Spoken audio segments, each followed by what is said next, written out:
The morning after arrival, I went for a wee stretch of the legs.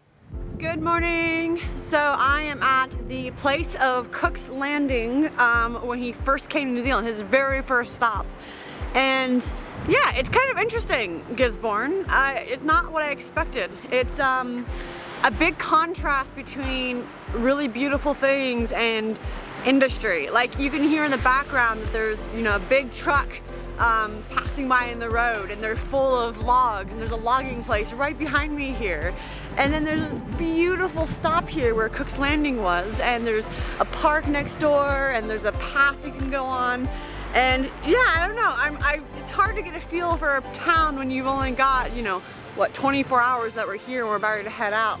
But there's definitely like a huge contrast here between, you know, luscious green and history and, you know, beautiful things and industry and just being industrial. So yeah, we're gonna head off this morning because David's starting to feel better, or he is feeling better, and we're gonna head to Whitianga.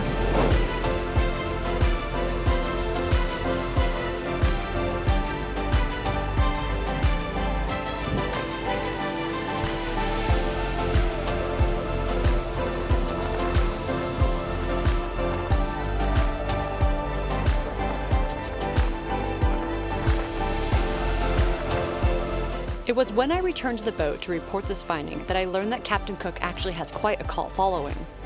Part of what makes him such a fascinating character for so many is his father was a laborer, and he had to work his way up the hierarchy. He wasn't handed any of his roles, and he had to work hard at building his skill set before ever becoming a captain.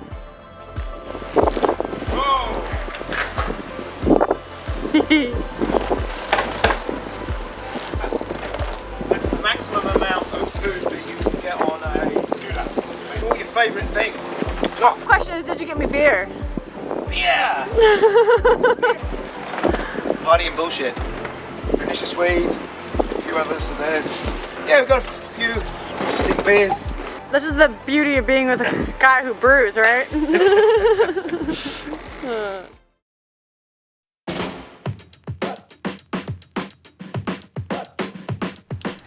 So we are set to take off here shortly.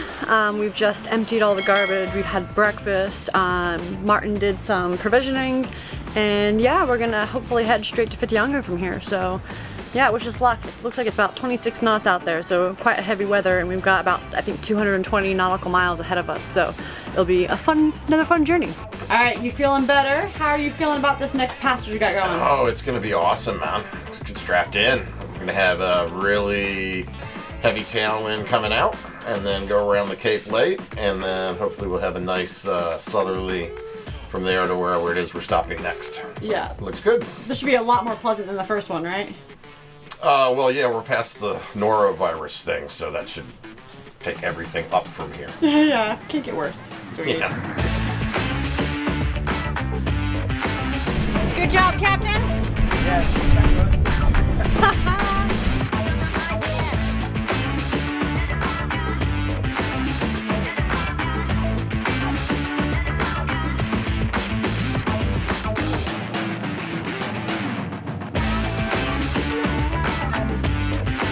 The HMS Endeavour, which Captain Cook sailed on, was 30 meters long, double the length of the boat that we're sailing on.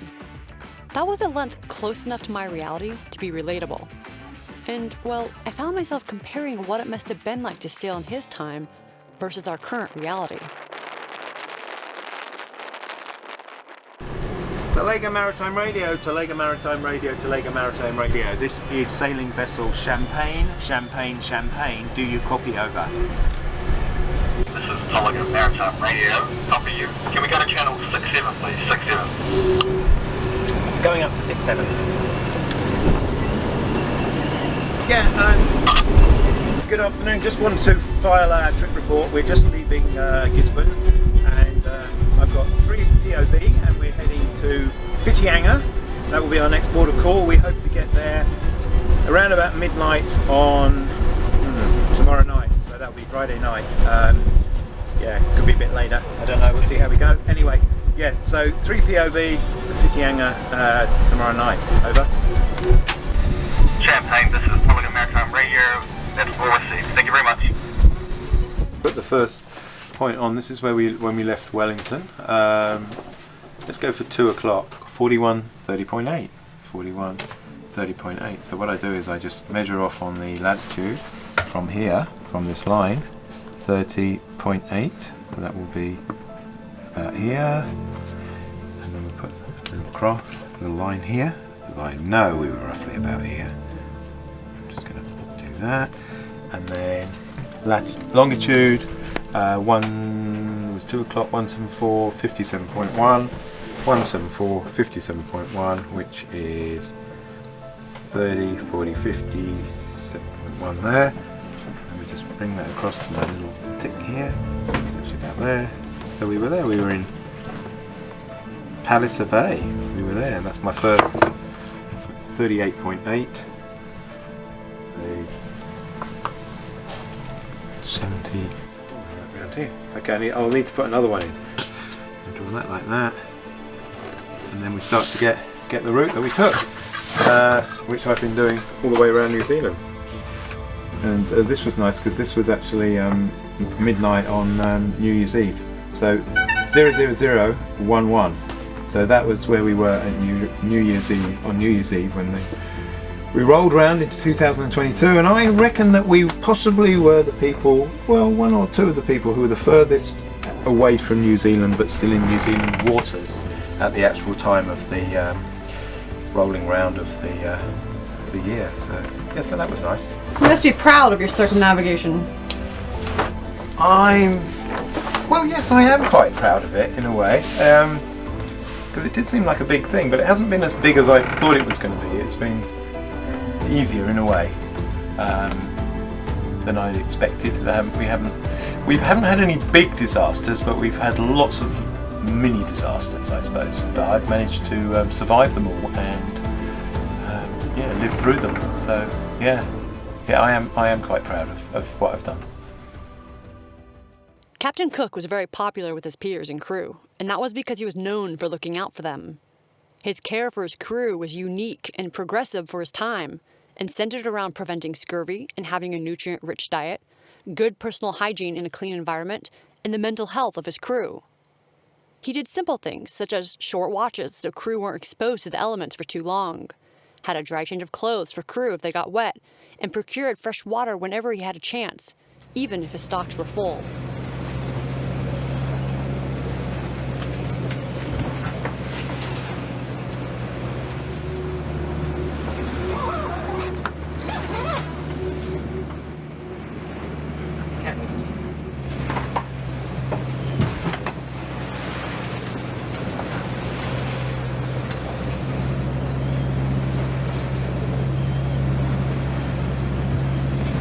So, you know, I'd say on the Beaufort scale, we're probably in the what they call strong breeze, which is 4/6, 22 to 27 knots. Large waves begin to form. The white foam crests are more extensive everywhere, probably some spray. Sea state rough, average height in meters 3 meters, maximum height 4. Yeah, I'm not sure about the height, but certainly the steepness. I think it's because we're in slightly shallow water here, we're getting some steeper waves. For those old-fashioned people and English people who still use the good old Beaufort scale, this is a strong breeze, 4/6.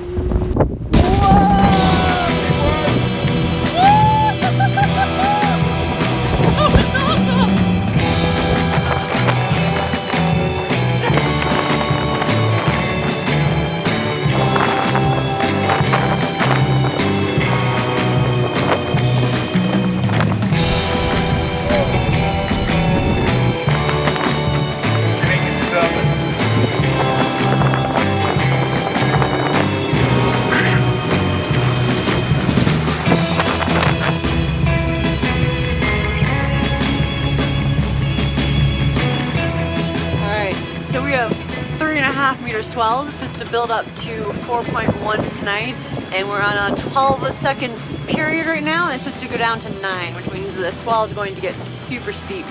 So we're going to pull into a new bay that Captain Martin has found, Tolega Bay. Yeah, very famous bay where Captain Cook went in 1769, and I'm so excited about going there.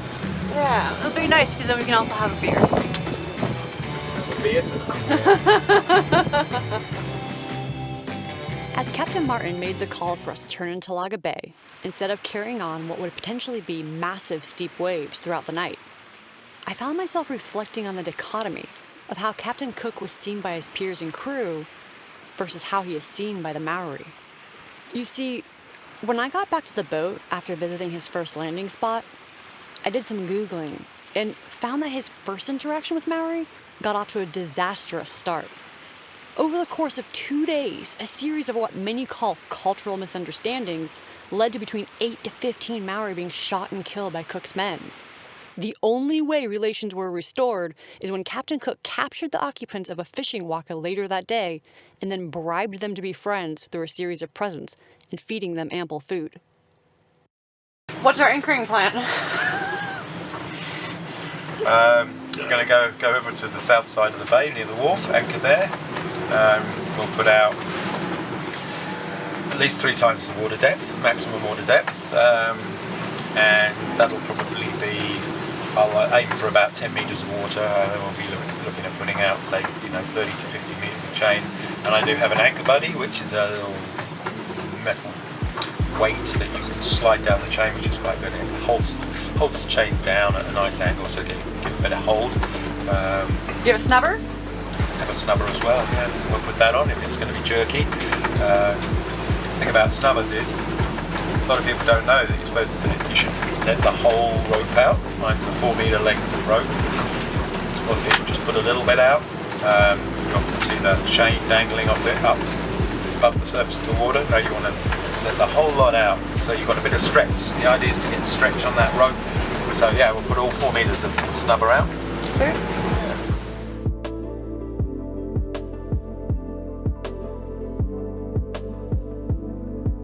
Cook's first landing disaster wasn't his only time killing Maori. He killed Maori on both his first and second expeditions in New Zealand. Misunderstandings over trade and protocol were really common. But things are not always as they seem, and cannot always be understood through a black and white lens.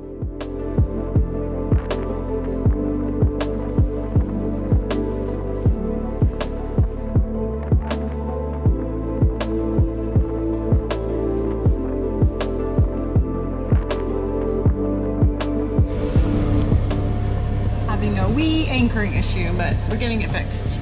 Turns out we disconnected it because there was an alarm that was going off and forgot to reconnect it. So just going in circles right now and waiting for Martin to fix it all up again. 1 second. 1 second. Yeah, that's everything. Captain Cook had been instructed to form alliances with inhabitants of any new land he discovered, with the goal for the British to eventually colonize. This directive was the same as numerous other British Royal Navy captains and part of a greater European movement to colonize the world. But there was a huge difference in the way Captain Cook approached the indigenous populations compared to others of his time. He wrote about the Maori respectfully and humanely, and you can see throughout his diaries that he did not seek out conflict and often went out of his way to befriend native communities. There's a story about a time in the Bay of Islands when Captain Cook learned that 3 of his sailors had been caught stealing from Maori gardeners. He ordered them to be flogged to demonstrate that he would treat both the Maori and his sailors equally. How excited are you about this first beer?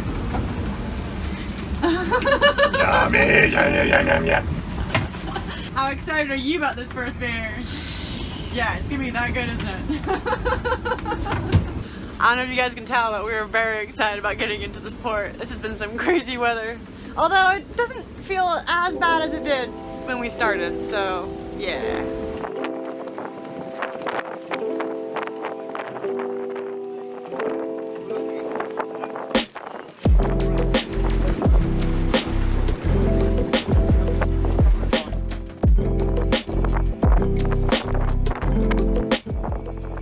So we're reviewing this garage project beer. It's called Golden Path. Never seen it before, but it's a sessionable hazy IPA. It's actually very nice. I really like it. It's quite refreshing, and I've just read on the label that it's actually Mosaic, Columbus and Strata hops, all American hops. Pineapple, mango, it's that tropical, all those tropical fruits. It's beautiful. It's not too citric, but it's got a little bit of bite, so it's not cloyy. It's low on alcohol, so that's good.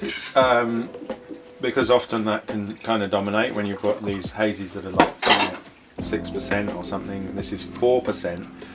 It's got a nice colour to it. It's not too orange juicy. You get a lot of orange juice. It's more like a kind of like a grapefruity colour. How's it finish? Finish is Like your grandma's bottom. like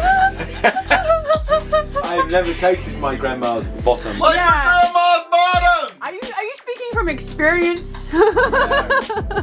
But anyway, this finishes slightly bitter, but not too bitter. It's not a bitter beer.